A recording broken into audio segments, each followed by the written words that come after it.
Urgent Home Studio Reaction. This is how Trump's victory begins a countdown in Moscow by William Spaniel. Yeah, another Trump video. I guess this is what's gonna dominate coming few months, especially after January.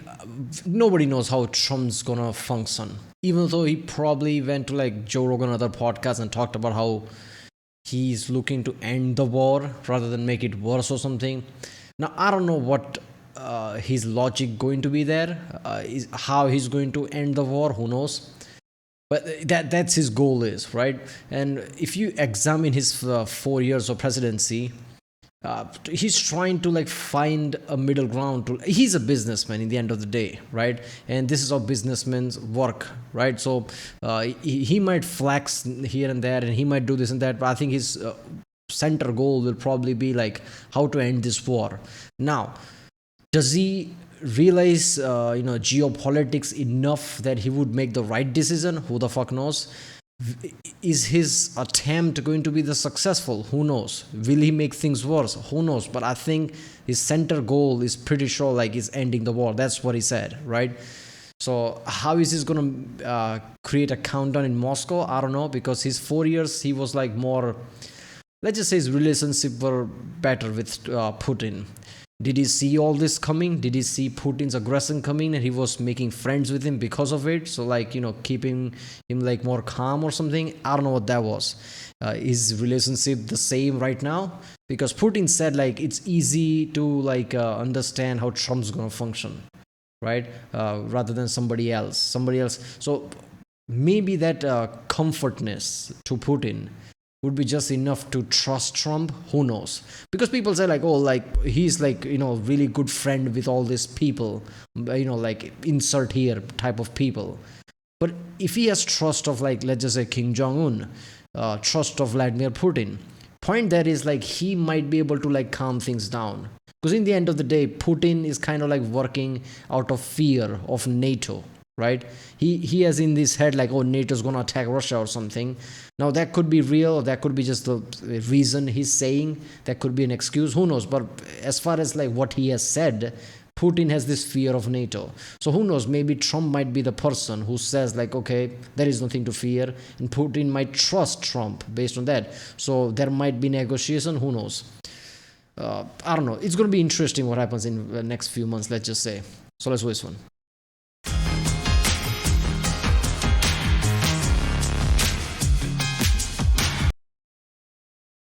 Greetings from the center of the political universe. Not my personal opinion, just a reflection of reality. Where Yinzers have either made you very happy or very disappointed. Hold on, what? Pittsburgh is the center of what? Where'd that come from? In any case, the Democrats' blue wall came tumbling down again, just like in 2016, thereby granting Donald Trump a second term in office. While the conversation in the United States turns to where exactly the Harris campaign went wrong.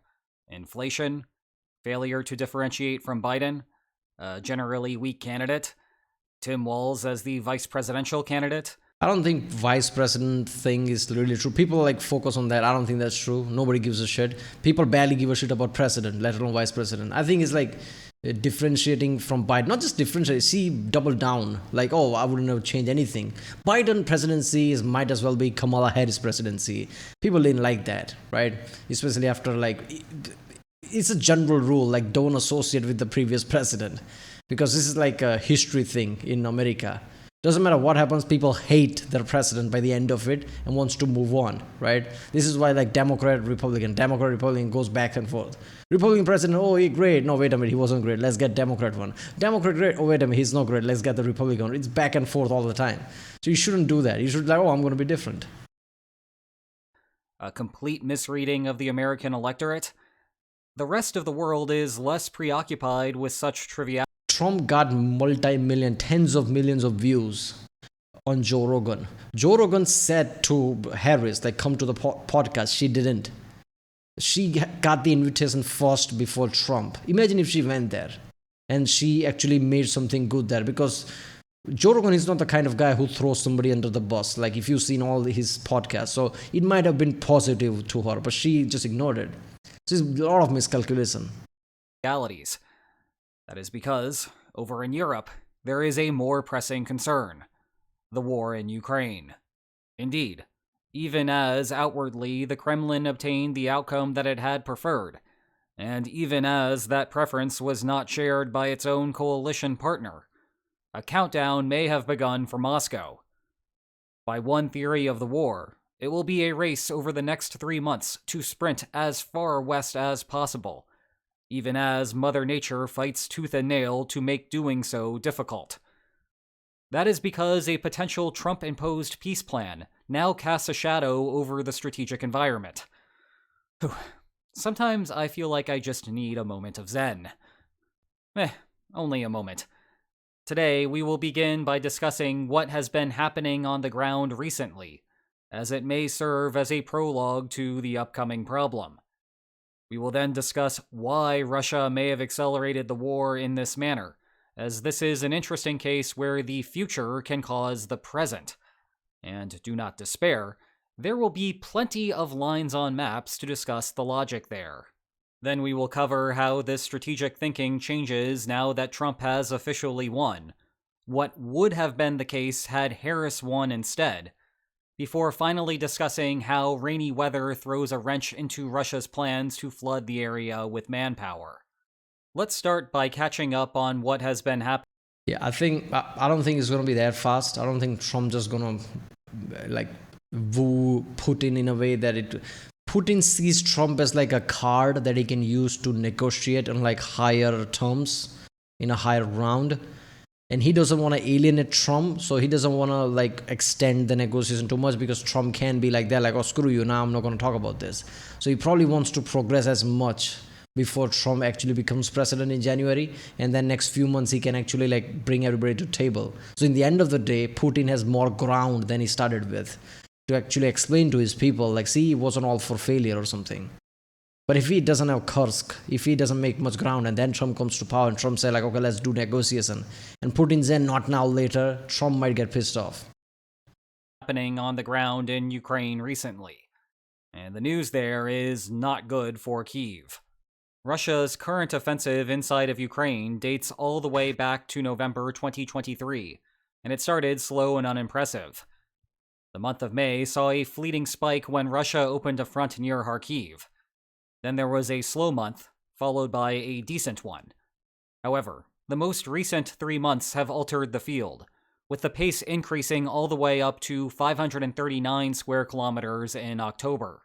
Now, during that 3-month span where... What the hell? Where'd that come from? Okay, why does I hate biased bullshit. All the channels I've been watching does not talk about this. Like, why don't... Russia picked up 1,357 square kilometers overall. Moscow has also lost control over 558 square kilometers of Kursk. Yeah. But that caveat aside, the changes in the front line are noticeable from altitude. Here is the city of Pokrovsk, and here is where the line stood at the beginning of August. Now fast forward to the beginning of November. It should go without saying that Ukraine is concerned about the scale of advance here. So, what is going on? Well, it would be tempting to guess that Russia had been working against Ukraine's fortifications at the beginning of the offensive, hence the slow start, then added some extra territory here when it opened up the Kharkiv salient, went back to working on the fortifications for a couple of months, and then finally achieved a breakthrough over the most recent 3 months. Essentially, there is a domino effect, where one problem is snowballing into a whole lot more. And I hope you enjoy the weather, because we will be getting back to it in great depth later. What was not in great depth was Ukraine's defenses. Indeed, the problem with the above interpretation is that there were no real good fortifications in the first place for Ukraine, and moreover, Ukraine does not really have good fortifications going further west in Donetsk than where Russia currently is. On one hand, that is a terrible condemnation of Ukraine's war planning, dating back to the summer of 2023. It also explains why any of this is possible for Russia in the first place. Actually, there are a whole bunch of problems here, and I would really like to one day get to all of them. But things keep happening that get us sidetracked. Silly elections. How dare they force us to do this every 4 years? Regardless, the key implication is not that these 3 months are the result of a new systemic breakdown in Ukrainian defenses. The systemic problems were always there. Rather, it seems that Russia is simply trying harder. Now, you probably have heard the reports of spiking Russian casualties. And yes, we should always take those with a grain of salt. But Russian equipment losses are also spiking. Moreover, those claims are easier to visually verify, and they also correlate with casualties. Because people tend to be inside of the equipment when... Okay, that kind of like comes together really fine. Russia is like shoving everything they have with the manpower and like equipment, even with the higher losses. I'm guessing because they don't see themselves finishing this war. Because if you already plan to come to the table and negotiating table with a higher round, you don't care about later, do you? And that makes sense with Russia, like recruiting North Koreans, getting North Korean equipments, even if they go all out, right? They don't have to worry about later on because they know eventually they'll come to the table. They don't think about the end of the war right now. And that, I guess that makes sense when you really think about it. Like they're probably like seeking some kind of a peace agreement next 2 years or next year when Trump comes to power, right? Will that happen? Who knows? Who knows what the thinking is going in the background with the battle plan?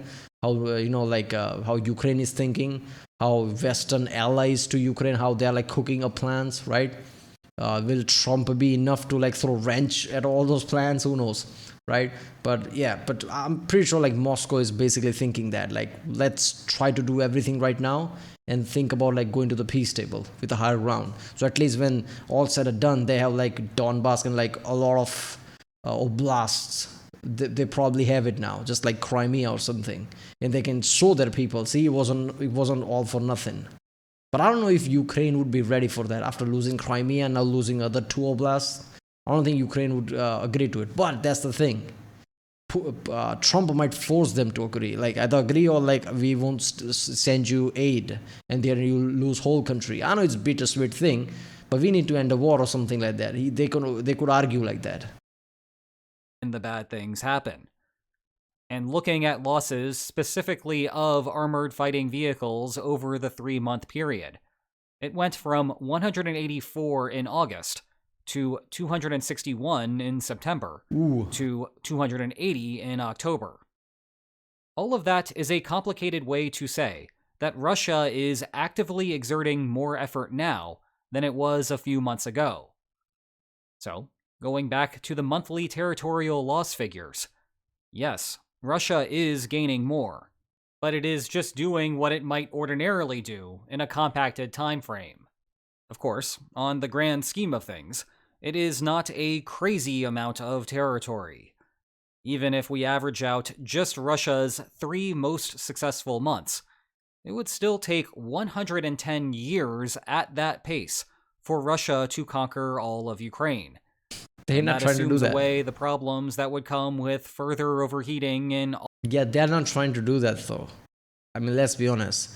If half of Ukraine gets lost, I'm pretty sure like other countries will join at that point, right? Poland will enter because like now Poland is under threat. Ukraine goes, Poland is next. And Poland is not going to take that chance after World War II. I don't think Putin's plan is just like to take 2 oblasts that were already like kind of like pro-Russian already. Because of pro-Russian people there, right? They were already causing issues. So if they get that 2 area, that's good enough, I guess. Already overheated Russian economy. But Ukraine is losing a lot of ground nonetheless. Still, just as important to the overall puzzle, it appears that Moscow is also paying a commensurate cost for that faster pace, if not possibly a premium. Now let's pivot to a theory as to why Russia accelerated over those 3 months. To frame the conversation, think of what we are about to do here as a logical test of an explanation that is already being discussed in Ukraine. Let's rewind to July. The Kremlin, just like the rest of us, did not really know who was going to win the election. Biden had just concluded a dud of a debate performance, thereby putting Trump in the driver's seat. At his peak on July 15th, the betting market gave Trump a 68.2% chance of winning the election. Even after Harris became the apparent nominee on July 21st, Trump remained the favorite at the end of the month, though at a more modest 54.6% chance. Now, both Biden and Harris represented a continuation of current U.S. policy. In contrast, Trump had long been promising an end to the war. Of course, how exactly that would happen was not spelled out. The most frequent premise in that conversation, Like as in the start of the video, like, okay, he wants to end that war, but which way? Will it be like where everybody's happy, or will it be like everybody's pissed off? Who the fuck knows? was that Trump would cut aid to Ukraine. But longtime lines on maps and There is a way to end the war. Don't help out Ukraine. There you go. Ukrainians are angry. Russians are happy. There you, at least it ends the war. At least he didn't lie there. enthusiasts know that increasing or decreasing a country's share of power does not end conflict. Rather, it just shifts the expected outcome of the war, increasing the benefactor's demands in negotiations and decreasing the other side's demands. A more plausible plan that we discussed before, and one that two Trump administration officials briefed the former president about in June, addressed that logical gap. Basically, you pick a settlement. Then, if Kyiv refuses it, the United States cuts military aid. Meanwhile, if the Kremlin refuses it, then the United States absolutely floods Ukraine with weapons. So the expected outcome if Ukraine insists on continuing might look like this, while the expected outcome if Russia insists on continuing might look like this. The fact that US support could sway the expected outcome of war so much has two critical. See, the problem with that is like US already like sanctioned the shit out of Russia. It's basically North Korea level sanction at this point, right? And like this is why Russia is like finding friends in North Korea, Iran, and places like that. So Putin cannot threaten, Trump cannot threaten Putin that much. Like you can flood the Ukraine with equipment, but you're already kind of doing that. You can increase that number. I don't think that would like make Putin back away. So only person Trump can threaten is Ukraine, right? Zelensky. And knowing how like Trump's relation has been with Putin in the past, I think that's what's going to happen, and that might piss off a lot of Western allies of America. So this is the thing. Like I don't know how Trump's going to function, but it's going to be interesting. Consequences. 1. It renders irrelevant whatever bargaining friction that may still be underlying the war. And do not forget that war requires both a substantive disagreement and a bargaining friction to happen. Otherwise, the costs allow the parties to find a settlement instead. And 2, there are tons of possible settlements that each side would prefer to refusing the deal. Heck, the range is even bigger when you factor in those costs. From Trump's perspective, it appears that he does not much care about which of those deals is the one that is ultimately implemented, just that the war ends. Now, to be clear, such indifference on Trump's end remains up in the air. It is a question that will dominate the discussion surrounding his foreign policy in the upcoming months. And it is already something being lobbied over, only hours after the election ended. And hopefully for our sake, the lobbying will have a shorter word count in the future. But given Trump's indifference on which division to implement, whatever the status quo is at the time of negotiations will be a focal point for writing down the terms of the armistice, with some adjustments like what to do about Kursk. The status quo is basically the path of least resistance after all. Putting all of this together, think about the incentive structure that the Kremlin encountered over the summer. In a relatively short time, it was possible that whatever the future front line would become a frozen front line. So, if the Kremlin's long-run optimal number of casualties to suffer per square kilometer of territory gained was, say, X, and I will let you pick your own number for that. Well, that could be thrown out the window. There may be no long run anymore. Instead, the number of months left could potentially be counted on your fingers. In turn, enduring 2x, 3x, or more casualties per square kilometer of territory. Yeah, look, I understand all these predictions, but there's like way too many factors here that we can't really predict, like what's gonna happen.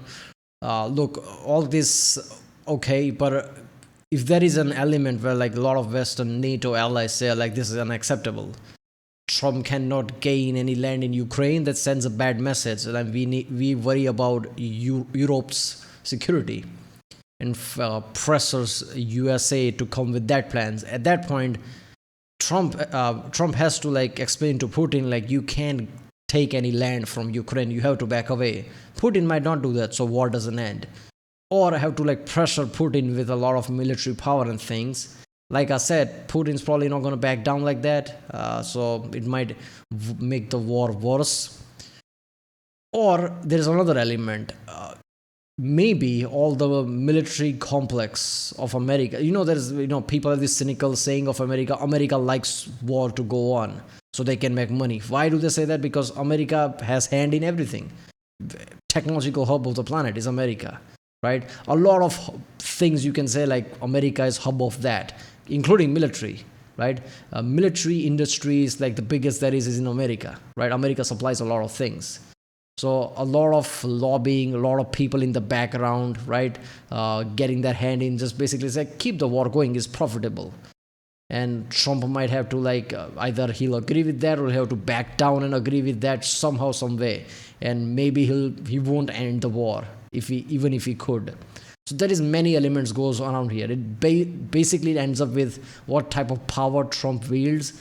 Does he have enough backing of his his party where he can just dictate things like I'm going to do this, or does he have to back down if his own people from his own party, Republicans, say, oh, by the way, we get lobbying money from all these companies, military companies, and like we can't lobby to stop the war, and you have to back down. Will Trump can just say like, oh, shut the fuck up to his own party, or does he have to back down to keep them happy? There's many elements there. May be acceptable, just because the price would be that or nothing. Take it or leave it. And thus, Russia presses, and presses, and presses. Heck, even North Korea is helping with the pressing, though so far limited to the Kursk region. Double heck.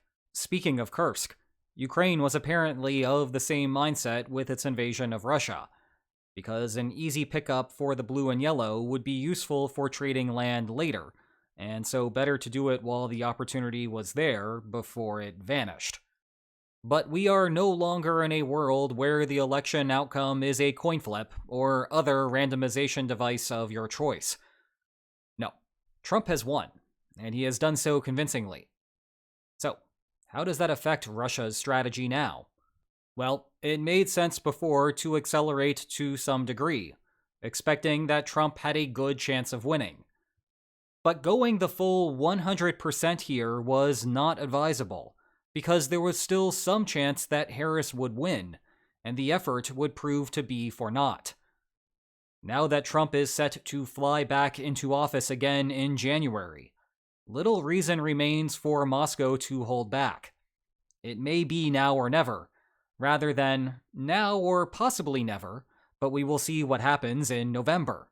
Thus, retrospectively, the Kremlin will regret not having put in more effort before, and would want to try to make up for it now.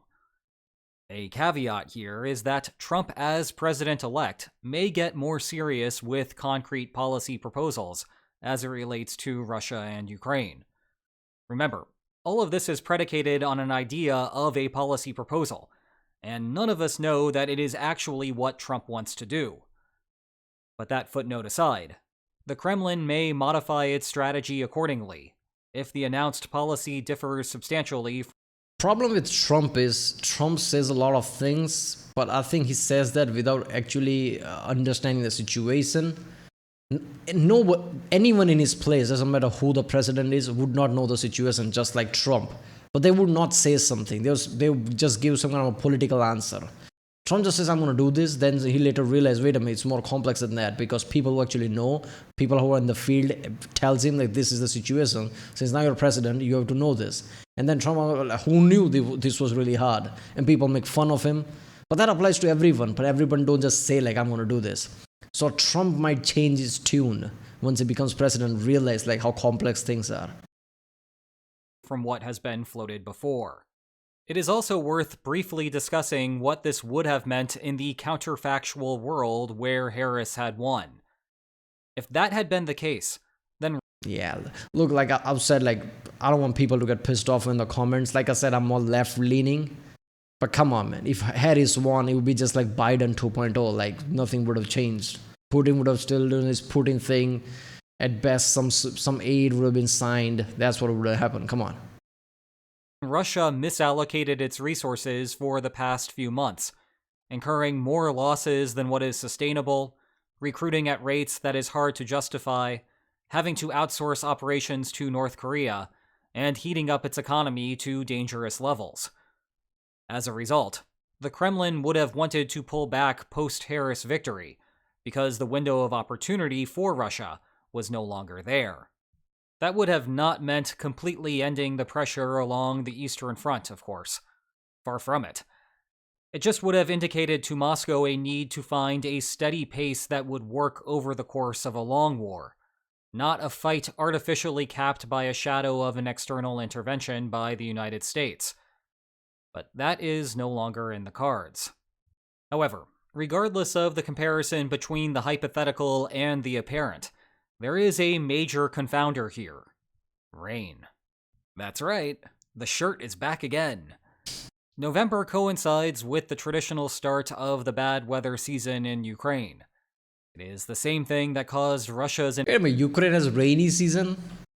Come on, I thought it would... Wouldn't it be ice now? Like, wouldn't there, like, winter would be the issue for them now? Winter is coming. Ukraine, Russia, basically, like, you know, that region usually, like, bombarded by ice. And like things, rain, I didn't know Ukraine had rainy season. I mean, India has monsoon season. I don't know how many other countries have monsoon season. Invasion of Kyiv to flounder. And it is actually worse now that we are almost 3 years in, with active combat zones having rubble for roads, and water-absorbing vegetation replaced with no man's lands. Thus, even if Russia wanted to amp up the effort now, with the clarity of an impending Trump victory, the returns on investment are going to be harder to come by. That, in part, helps explain Russia's earlier push. You see, waiting around until there was clarity regarding the election would not help, because the weather would counterbalance it. But you can also see how this presents a problem for observing what will soon happen in terms of gathering evidence for the theory, once more as is currently being discussed within Ukraine. From an observer's perspective, it will be difficult to register any intended increase in Russia's pace when Mother Nature is acting as an even larger counterforce. However, if we continue to see increases, or even a steady state at such high levels, well, that is bad news for Ukraine, because it means that Russia is capable of doing that, despite the weather. Rain is also a confounding factor for the election theory more generally. Undoubtedly, Russia would like to be close to Pokrovsk by the time the weather turns. That would then set up a winter siege of what is left of the city, rather than a maneuver battle in the mud. As such, there are again extra returns for overexerting effort before November, which is just coincidentally when the election takes place, to make the fight easier later. However, it seems unlikely that Russia will get into the deep end before things get wet. For comparison, this is where Russia was in relation to Bakhmut at the beginning of November 2022. And this is how far away Russia is from Pokrovsk at the beginning of November 2024. All of that is to say that interpreting Russia's motivations here is a challenge.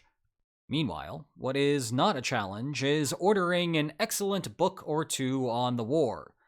All you need to do is check the video description below and... Yeah, well, go to original video page in from the description, support this channel, I guess. He made books. Yeah, he did. How Ukraine survived. Okay. So I guess he's like a sandbox, like some kind of an expert. All right.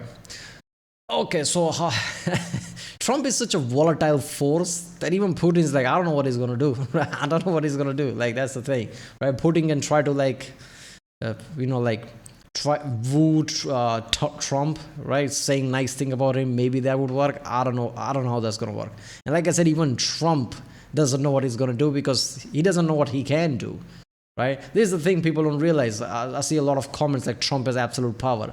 Not really, right? You need to understand, even if his own party is with him, he can't just do everything because even his own party with, I don't know, ego or whatever, doesn't let him do a lot of things. Because even in his first term, Congress were on his side, Republicans were in power. But even then, they didn't let a lot of things Trump do, right? So Trump actually had to go to the other side, to the Democrats. There's like photos of him meeting with, who are those like leaders, right? The photo of him meeting with them, and everyone was like, what the hell? What is happening? Trump is meeting with Democrats, pissing off McConnell and things like that. So Trump is volatile everywhere. So you don't know what, Trump is like if this was Warhammer 40k, Trump would be orc, right? The tabletop Warhammer 40k. Because orcs have this kind of a random factor when you throw the dice, right? It's gonna be interesting. Alright, well, that was how Trump's victory begins a countdown in Moscow by William Spaniel. If you like my next one, subscribe, and yeah, comment down if you want to do any specific videos like this. And yeah, I'll see you next time.